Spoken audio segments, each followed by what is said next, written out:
Hello everyone, পাইথনের আরেকটা ভিডিওতে আপনাদের সকলকে স্বাগতম। এর আগের ভিডিওগুলোতে আমরা অলরেডি ফর লুপ পর্যন্ত কমপ্লিট করে ফেলেছি, অর্থাৎ আমাদের মোটামুটি পাইথনের বেসিক পুরোটাই শেষ। এখন আমরা অ্যাডভান্স পাইথনের দিকে যাব। তো অ্যাডভান্স পাইথন করার আগে আমরা আসলে বিল্ট ইন ডেটা স্ট্রাকচারস যেগুলো আছে পাইথনে, সেই বিল্ট ইন ডেটা স্ট্রাকচারসগুলো নিয়ে কথা বলবো।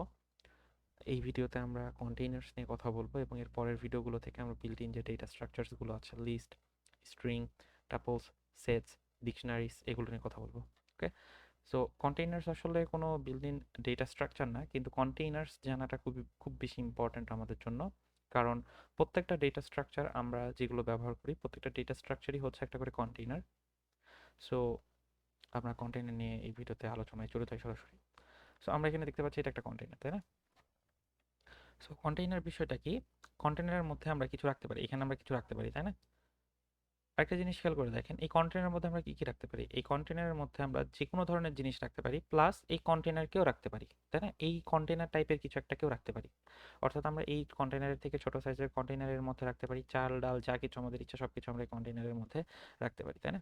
তাহলে আমাদের আসলে কম্পিউটার সায়েন্সের ক্ষেত্রে কন্টেইনারটা হচ্ছে এমন কিছু একটা যেটা কোনো ডাটাকে তার মধ্যে রাখতে পারে। অর্থাৎ আমরা এখানে কি রাখবো? আমরা অন্য কিছু রাখবো না, আমরা এখানে রাখবো ডাটা। ওকে, বা ডেটা, যেটা বলে আর কি। সো আমরা এর মধ্যে রাখবো ডেটা। সো এই ডেটা টাইপটা কি হতে পারে? এই ডেটা টাইপটা যে কোনো কিছু হতে পারে, এমনকি আমরা একটা কন্টেইনারকেও আরেকটা কন্টেইনারের মধ্যে রাখতে পারি। ওকে, একটা ছোট সাইজের কন্টেইনারকে আরেকটা বড় সাইজের কন্টেইনারের মধ্যে রাখতে পারি।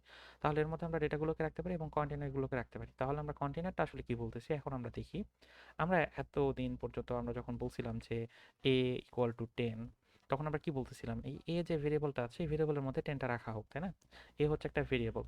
কিন্তু আমার যখন 100টা এরকম ডাটার দরকার পড়বে, তাহলে কি আমি 100টা এ ডিক্লেয়ার করবো A1 A2 A3 দিয়ে, A2 দিয়ে এরকমভাবে 100টা ডিক্লেয়ার করব? এবং এই 100টাকে অ্যাক্সেস করা অনেক কঠিন হয়ে যাবে আমাদের জন্য, তাই না? সো এই 100টা ডিক্লেয়ার করার জন্য আমাদের 100 লাইন কোডও লিখতে হবে। সো এই পুরো বিষয়টাকে ইজি করার জন্য এবং অ্যাক্সেস করার জন্য, ইজিলি অ্যাক্সেস যাতে আমরা করতে পারি 100টা ভেরিয়েবলকে, বা যত আমাদের ভেরিয়েবল ইচ্ছা সেই ভেরিয়েবলকে যদি আমরা অ্যাক্সেস করতে চাই, তো তার জন্য আমাদের কন্টেইনার ব্যবহার করা হয়।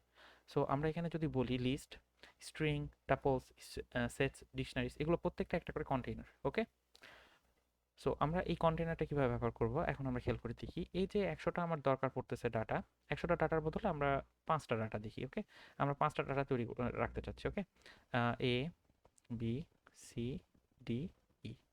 ওকে, আমি বললাম এ 10, বি 20, 30, 40, 50। ওকে, সো আমি এই সবগুলো ডাটাকে এভাবে রাখতে রাখতে চাইলাম। সো কি হলো, এখানে প্রত্যেকটা একটা করে ভেরিয়েবল, তাই না?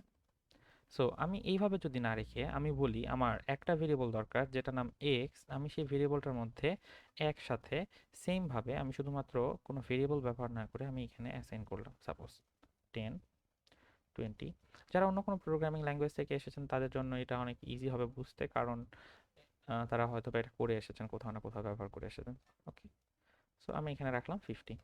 তাহলে এই যে এক্সটা হলো, এই এক্স হচ্ছে একটা কন্টেইনার। ওকে, আর এই যে এটা হলো এ, এ হচ্ছে একটা ভেরিয়েবল। এখন যদি আমি বলি এই যে 10 আছে, এই 10টা কি? 10 একটা এর মতো এরকম একটা ভেরিয়েবল বা এরকম একটা স্পেস, তাই না? আমরা ভেরিয়েবলটাকে রেফারেন্স বলতেছি। সো 10 একটা রেফারেন্স, তাই না? আমরা কিভাবে ব্যবহার করবো এগুলো, সেগুলো আমরা পরে দেখতেছি, আমাদের শুধুমাত্র একটা আইডিয়া দরকার আগে। হ্যাঁ, সো তাহলে এই এক্সটা হচ্ছে একটা কন্টেইনার। ওকে, এই এক্স যেটা আছে এক্সটা হচ্ছে কন্টেইনার। কন্টেইনার এখন এই এক্স এর যে ভেরিয়েবলগুলো আছে, কন্টেইনার হওয়ার জন্য আমার কি দরকার? এই এক্স এর ভেরিয়েবলগুলোকে আমার ব্যবহার করা দরকার, তাই না? তাহলে এক্স এর যে ভেরিয়েবল বলতে এক্স এর মধ্যে যে ডাটাগুলো আছে, সেই ডাটাগুলোকে আমার কি করতে হবে? অ্যাক্সেস করতে হবে। তার মানে কি আমি কোনো না কোনোভাবেই 10, 20, 30, 40, 50 এগুলোকে অ্যাক্সেস করতে পারবো, তাই না? আমরা যদি এখানে এই কন্টেনারটা খেয়াল করে দেখি, আমি কি করতে পারি? এই কন্টেনারের মধ্যে কিছু রাখতে পারি, এই কন্টেনার থেকে কিছু বের করতে পারি, তাই না? এই দুটো অ্যাপ্লিকেশন, বেসিক অ্যাপ্লিকেশন আমরা যেটা ব্যবহার করতে পারি এই কন্টেনারের সাথে, তাই না? তাহলে আমি যদি বলি এই এক্স হচ্ছে একটা কন্টেইনার, তাহলে এই কন্টেইনারটা কি করে? এই কন্টেইনারটা কিছু ডাটা এর মধ্যে রাখতে পারে, আবার কিছু ডাটা আমাদেরকে বের করে দিতেও পারে। আবার আমরা যদি বলি এই কন্টেইনারটা পুরোটা আমি এর মধ্যে থেকে সবকিছু বের করে জিরো করে ফেলবো, আমি কিন্তু সেটাও করতে পারি। তার মানে আমার এই কন্টেইনারটা সেই কাজও করতে পারে। তার মানে আমাদের এই বেসিক কন্টেইনার যেটা আছে এই কন্টেইনারের সাথে আমাদের এই যে এক্স যে আছে এই কন্টেইনার পুরোটাই একই রকমভাবে ফাংশন করে, কিন্তু ডিফারেন্সটা কোথায়? এই কন্টেইনারের মধ্যে আমরা আসলে এখানে ডেটা লিখছি, কিন্তু এই কন্টেনারের মধ্যে আমরা কি রাখি? আমরা ফিজিক্যাল কোনো বস্তু রাখি, তাই না? আমরা কম্পিউটার রাখতে পারি, ওর মধ্যে ডিভিডি রাখতে পারি, বা চাল ডাল সব কিছু রাখতে পারি, তাই না? কিন্তু এই কন্টেনারের ক্ষেত্রে আমরা কি করতেছি? এই কন্টেনারের ক্ষেত্রে ডেটা রাখতেছি। আমরা সাম টাইপ অফ ডেটা এর মধ্যে রাখতেছি, তাই না? আবার সেই ডেটাকে আমরা এই কন্টেনারের মতো রাখতেও পারতেছি, সেই ডেটাকে আবার এখান থেকে রিট্রিভও করতে পারতেছি। তার মানে এই কন্টেনারগুলোর মধ্যেও আমি ডেটাগুলোকে রাখতে পারবো এবং রিট্রিভ করতে পারবো। ওকে, এখন এই রাখা, রিট্রিভ করা, বিভিন্ন যে বিষয়গুলো আছে যেগুলো আমরা এই ধরনের কন্টেনারের সাথে করি, এই ধরনের কন্টেনারের সাথে করি, এর উপরে বেস করে আমাদের এখানে এই আলাদা আলাদা ডেটা স্ট্রাকচারসগুলো আসছে। দেখা হচ্ছে পরের ভিডিওতে।